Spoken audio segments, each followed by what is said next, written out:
Assalamualaikum warahmatullahi wabarakatuh. Welcome back to my channel Sawah Dare Official. Nah, pada video kali ini kita akan mencoba membuat atau membagikan tips serta cara bagaimana membuat makalah full dari awal sampai selesai, seperti adanya cover, setelah itu adanya kata pengantar, daftar isi, lalu bab 1 pendahuluan sampai bab 2 pembahasan dan seterusnya sampai ditutup dengan adanya bab 3 penutup. Kita scroll ke bawah. Ini bab 3 penutup, lalu dilanjutkan dengan daftar pustaka. Bagaimana cara membuatnya? Pada video kali ini kita akan mencoba mengupas tuntas tentang membuat makalah lengkap, mulai dari pembuatan cover, pembuatan nomor halaman, daftar isi, sampai makalah ini selesai. Tanpa berlama-lama, mari kita lanjut ke videonya. Namun sebelum lanjut ke dalam video ini, tentunya bagi teman-teman yang belum mensubscribe video ini, jangan lupa di-subscribe serta bagikan kepada teman-teman sebanyak-banyaknya, khususnya bagi mahasiswa yang berkuliah di UIN Syekh M. Jamil Jambe Bukit Tinggi. Tentunya video ini sangat berguna bagi teman-teman, apalagi bagi mahasiswa yang baru menyentuh bagaimana pembuatan makalah. Nah, mari kita coba terlebih dahulu. Yang pertama tentunya teman-teman membuat cover terlebih dahulu. Apa saja yang harus ada di dalam cover tersebut? Yang pertama tentunya harus ada judul makalah atau skripsi teman-teman nantinya. Seperti contoh, kita contohkan pada pembahasan kali ini, kita membahas tentang hadis sebagai tuntunan dalam dakwah, keistimewaan dakwah Rasulullah, dan keutamaan dakwah Rasulullah SAW. Nah, pada bagian di atas ini, ketika setelah selesai judul kita masukkan, maka di bawah judul itu kita tulis makalah. Atau bagi kawan-kawan, teman-teman nantinya yang membuat skripsi, ini diganti dengan tulisan skripsi. Lalu setelah judul dan tulisan makalah, maka penulisan selanjutnya yang harus ada adalah tujuan dari makalah ini diajukan untuk apa? Tugas pada mata kuliah apa sebenarnya? Pada makalah ini kita contohkan, makalah ini diajukan untuk memenuhi tugas kuliah pada studi dakwah. Nah, jadi pada studi dakwah ini adalah program studi atau mata kuliah yang akan kita buat makalahnya. Lalu setelah itu kita lanjut kepada logo.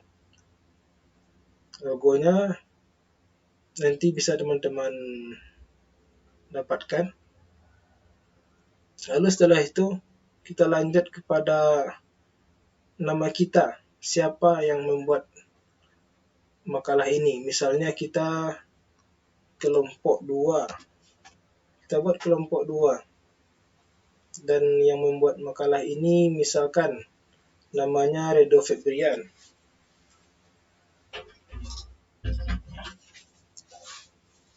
Dan dosen pengampunya siapa? Kita bikin nanti dosen pengampunya, dosen yang memang mengampu mata kuliah tersebut. Sepertinya kita contohkan Dr. Muhammad Taufik M.Ag. Nah, setelah nama dosen pengampu kita buat, selanjutnya kita bikin prodi kita atau jurusan kita. Misalnya pada makalah ini kita contohkan pada prodi komunikasi penyiaran Islam atau KPI. Lalu kita tulis Win Syekh Jamil Jambe-nya. Selanjutnya baru tahun berapa sekarang, atau tahun berapa teman-teman itu mulai membuat makalah.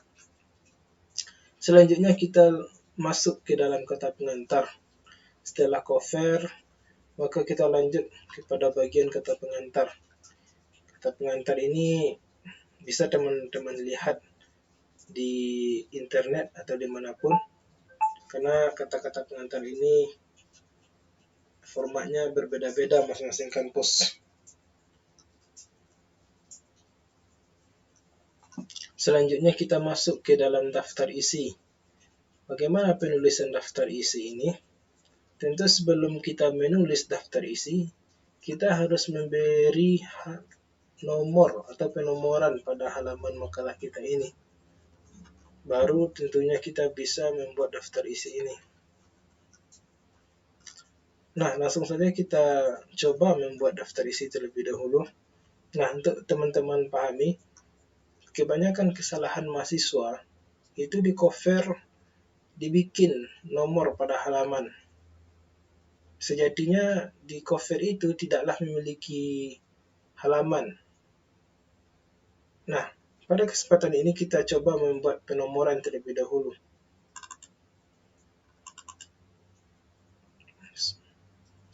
Kita beri dari kata pengantar, karena cover tidaklah diberi penomoran pada halamannya.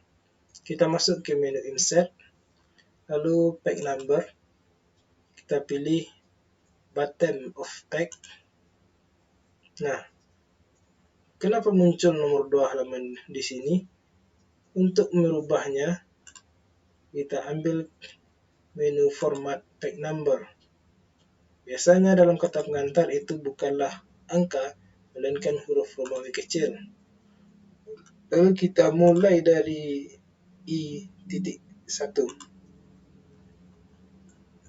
Maka sejatinya makalah kita sudah ada penomoran I.1 dan I.2.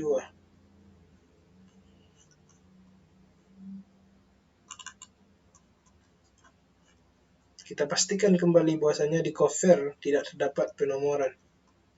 Kata pengantar sudah ada nomor ini teman-teman, I2. Lalu selanjutnya pada bab. Nah, ketika sudah masuk bab 1 pendahuluan, maka penomoran diganti lagi dengan angka, bukan huruf Romawi lagi. Caranya sama, kita pergi ke menu insert, lalu page number, bottom of page, lalu pilih yang di tengah saja. Kalau muncul di sini nomor 3, kita ubah menjadi nomor 1. Caranya sama, pergi ke page number, ambil format page number, lalu formatnya kita mulai dari angka 1, kita start dari 1, maka sejatinya makalah kita sudah memiliki penomoran nomor 1, 2, dan seterusnya. Kita pastikan bahwasanya makalah kita sudah memiliki nomor sampai makalah ini selesai. 9, nomor 10, penutup 11, citaka 12. Oke, ketika makalah kita sudah dipastikan memiliki nomor, maka langkah selanjutnya teman-teman baru bisa membuat daftar isi, karena makalah teman-teman sudah memiliki penomoran. Apa saja yang termuat dalam daftar isi ini? Pertama, kata pengantar. Kata pengantar. Yang kedua, daftar isi.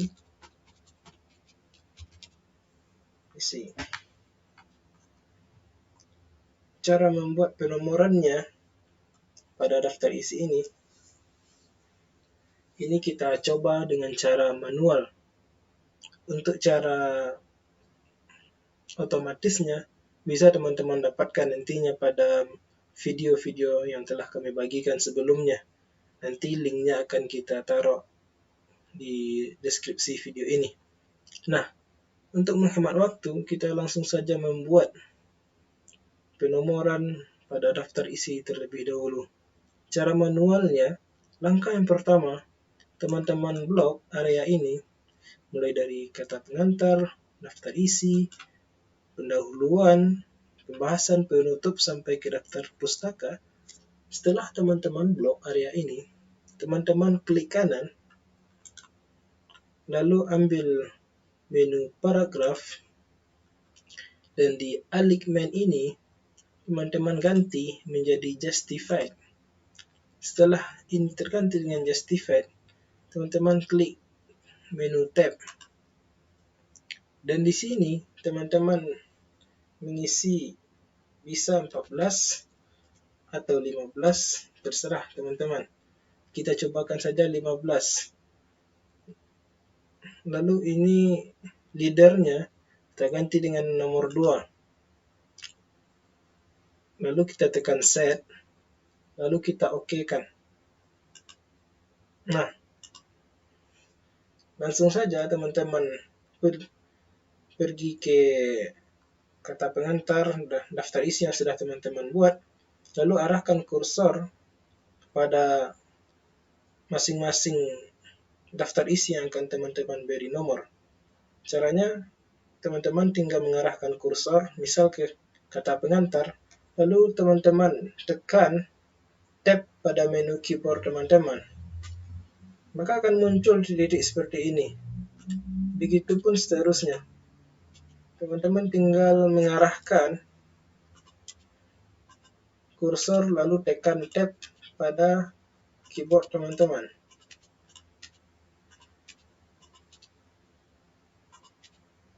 Nah, maka hasilnya akan seperti ini.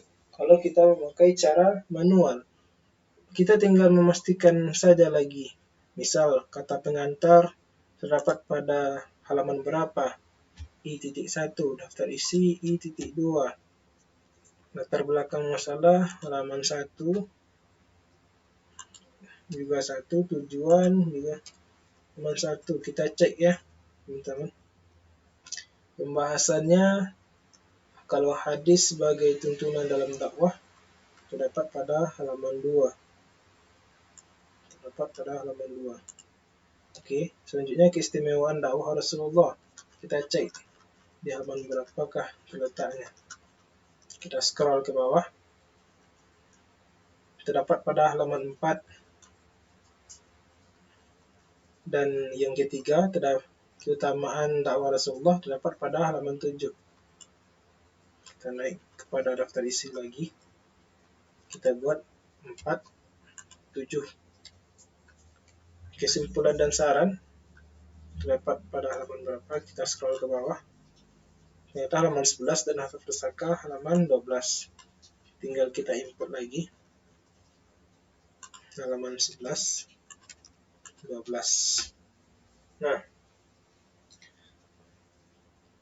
untuk teman-teman ketahui bahwasanya di dalam penulisan makalah itu yang paling penting teman-teman buat terlebih dahulu adanya kata pengantar.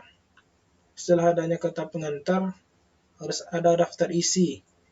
Tujuan dari daftar isi ini adalah untuk menentukan di halaman berapakah pembahasan atau materi yang akan kita cari nantinya, sehingga pembaca tidak kesulitan dalam melihat di halaman berapa terdapat poin-poin yang akan dicari nantinya. Setelah itu, teman-teman harus memastikan bahwasanya makalah teman-teman sudah lengkap, seperti daftar isi, bab 1, pendahuluan. Di dalam bab 1 pendahuluan ini, setidaknya ada 3 hal yang harus terdapat dalam makalah ini. Yang pertama, latar belakang masalah, rumusan masalah, tujuan. Dan di dalam bab 2 itu pembahasan, artinya apa-apa yang akan teman-teman bahas nantinya, atau poin-poin yang telah dibagikan oleh dosen teman-teman, seperti pada makalah ini kita contohkan ada 3 subpoin yang kita bahas. Yang pertama, hadis sebagai tuntunan dakwah Rasulullah, itu terdapat di halaman 2. Yang kedua, keistimewaan dakwah Rasulullah, itu terdapat pada halaman 4. Yang ketiga, keutamaan dakwah Rasulullah, juga terdapat di halaman 7. Tujuan dari halaman ini dibuat untuk memudahkan para pembaca menemukan poin-poin yang telah kita buat di dalam makalah kita. Dan di dalam bab 3, yang perlu teman-teman ketahui bahwasanya di dalam bab 3 itu terdapat kesimpulan dan saran. Lalu setelah kita buat kesimpulan dan saran itu, terdapat daftar pustaka. Selanjutnya teman-teman, tentunya di dalam makalah, ketika kita membuat makalah, kita harus memperhatikan juga format-format dalam penulisan makalah. Tergantung dari kampus kita masing-masing. Terkadang setiap kampus itu memiliki format penulisan yang berbeda-beda. Seperti penulisan ayat dan artinya. Dan yang tak kalah pentingnya teman-teman, yang harus teman-teman ketahui bahwasanya ketika kita membuat makalah atau skripsi, bahkan tesis sampai disertasi nantinya, itu tidak terlepas dari yang namanya catatan kaki atau footnote, atau di mana kita mengutip teori ini. Seperti halnya pada footnote yang pertama ini. Ini kita mengutip dari fikih dakwah, prinsip dan kaidah asasi dakwah Islam. Nah, yang perlu teman-teman ketahui bahwasanya di dalam penulisan footnote itu yang pertama kali kita buat adalah siapa penulis buku tersebut.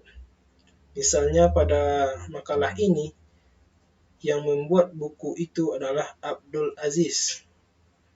Dan setelah kita buat nama penulisnya, lalu kita membuat judul buku yang ditulis oleh orang tersebut.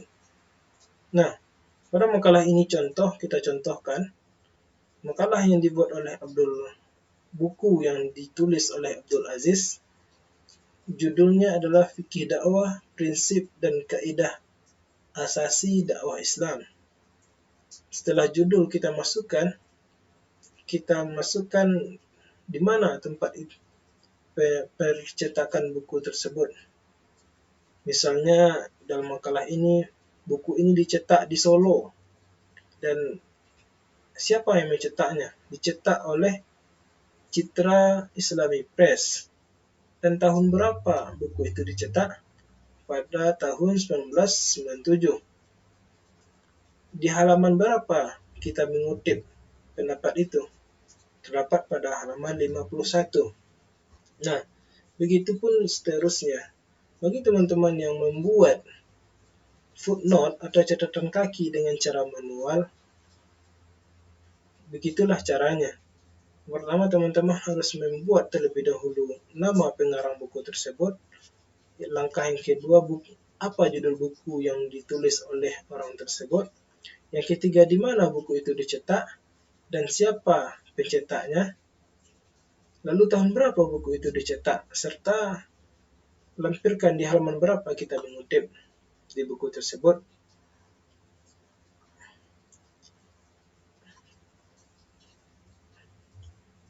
Itulah tutorial pendek yang mengupas tuntas tentang bagaimana cara membuat makalah full dari penulisan awal sampai akhir, mulai dari cover sampai dengan penulisan daftar pustaka.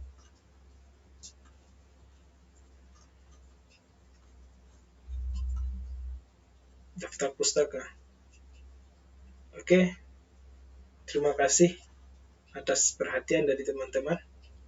Semoga video ini membantu teman-teman, khususnya bagi mahasiswa yang berkuliah di UIN Syekh M. Jamil Jambe Bukit Tinggi. Tentunya saran dan kritik dari teman-teman sangat dibutuhkan untuk perkembangan channel ini ke depannya. Bagi teman-teman yang merasa kesulitan atau ada pertanyaan, silakan teman-teman bertanya di link komentar. Tentunya pertanyaan teman-teman akan segera kami jawab dengan video-video atau tutorial-tutorial berikutnya.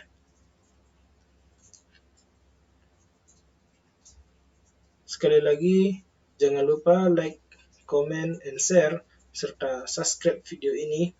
Nah, bagi teman-teman yang baru berkunjung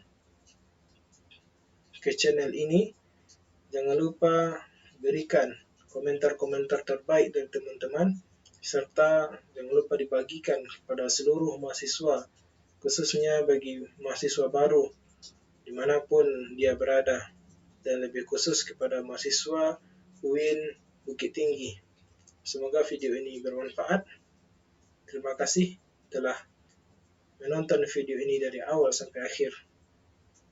Semoga teman-teman dalam membuat makalah ke depannya, makalah teman-teman itu bisa menjadi rujukan bagi semua orang dan tidak banyak perbaikan, serta makalah teman-teman bisa menghasilkan uang nantinya dalam bentuk tulisan-tulisan atau artikel serta jurnal yang terbit.